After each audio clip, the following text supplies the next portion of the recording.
Here I am at J I Case Wetland. It's a beautiful fall afternoon, and this is an example of a wetland. It's not an originally natural wetland, but it is a wetland that has become part of Terre Haute here. Wetlands, like the one behind me, are very efficient at taking harmful pathogens and chemicals and absorbing, transforming, breaking them down. They also cycle nutrients. Nutrients are a problem, excess nutrients are a problem in our waterways because they create dead zones. And the most famous one, so to speak, is at the Mississippi River Delta, where the Mississippi River enters the Gulf of Mexico.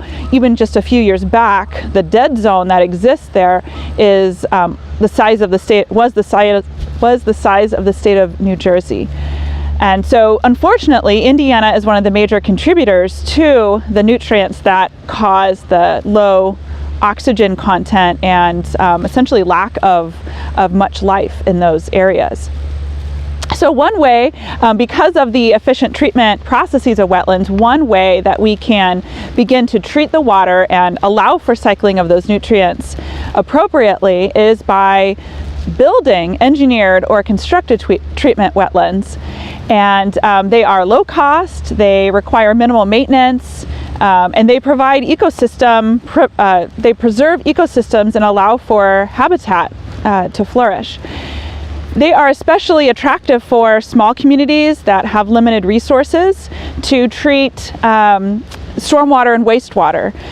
They're especially being used for combined sewer overflow situations, and combined sewer overflows are where you have both the sanitary waste and the stormwater flowing in the same pipe. And during really heavy rain events, treatment plants can't treat all of that waste in that time period, and so some of that historically would just be untreated, dumped in an untreated way right into a receiving stream, and that's problematic for a variety of reasons.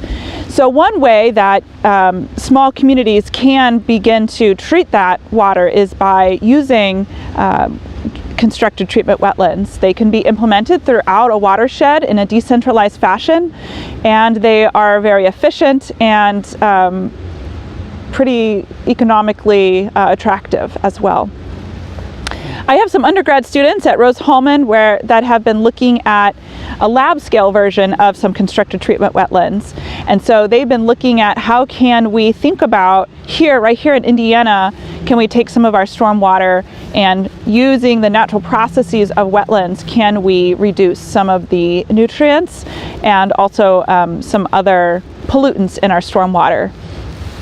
And how can we improve water quality right here at home that will also improve water quality for others in the U.S.